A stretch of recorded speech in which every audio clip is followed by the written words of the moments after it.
చంద్రబాబుకు మాజీ మంత్రి హరీష్ రావు సవాల్ విసిరారు. మీకు నిజంగా తెలంగాణపై ప్రేమ ఉంటే సమ్మక్క సారక్క, సీతమ్మ సాగర్, వార్దా ప్రాజెక్ట్, కాళేశ్వరంలో మూడో ప్రాజెక్టుకు అనుమతులు ఇవ్వమని కేంద్రానికి చెప్పాలని, అప్పుడు మీకు నిజంగా తెలంగాణపై ప్రేమ ఉందని నమ్ముతామని అన్నారు. కేంద్ర బడ్జెట్లో మీ వాటా మీరు తీసుకున్నారు, మరి తెలంగాణకి ఇవ్వలేదని ఎందుకు ప్రశ్నించలేదన్నారు. మీరు మాట్లాడుతున్న దానికి మీ చేతలకు సంబంధం లేదన్నారు హరీష్ రావు. ఇవాళ మీరు గోదావరి బంకచెర్ల ప్రాజెక్టు అది సముద్రంలో కలిసే నీళ్ళు తీసుకపోతే తప్పేందని మీరు మాట్లాడుతున్నారు.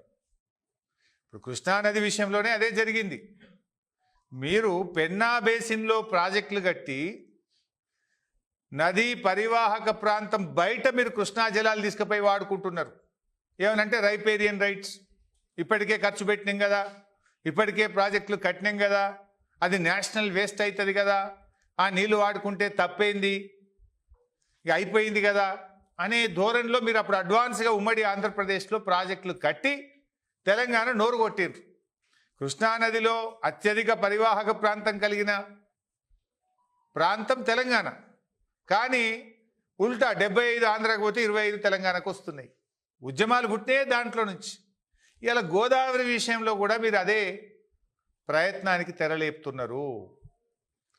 పేరు సముద్రంలో కలిసే నీళ్లు, కానీ ఇప్పుడు మీరు దాదాపు 200 టీఎంసీల నీళ్లను గోదావరి నుంచి పెన్నా బేసిన్కి తీసుకుపోవడానికి ప్రయత్నం చేస్తున్నారు.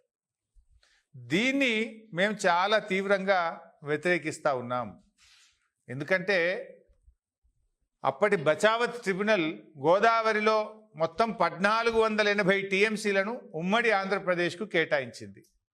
ఉమ్మడి ఆంధ్రప్రదేశ్లో అప్పటి ప్రభుత్వాలు ఇచ్చిన జీవోల ప్రకారమే 968 టీఎంసీలు తెలంగాణకు వివిధ జీవోల ద్వారా కేటాయించారు. కానీ నిజంగా పేపర్ మీద 968 టీఎంసీలు, వాడకం ఎప్పుడూ 200 టీఎంసీలు కూడా దాటలేరు.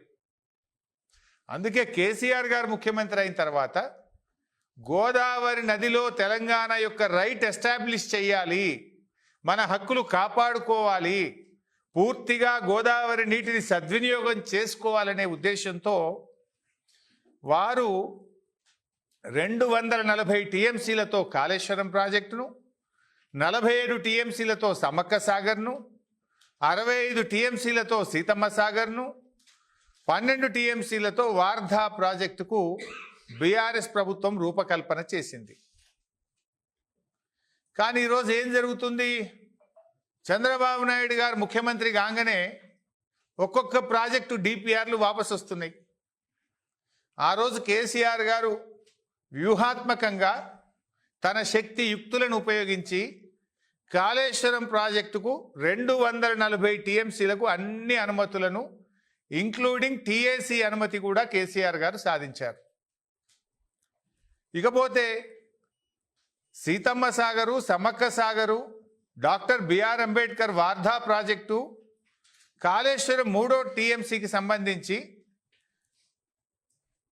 అన్ని అనుమతులు సాధించి చివరి అనుమతి లాస్ట్ స్టేజ్లో ఉంది.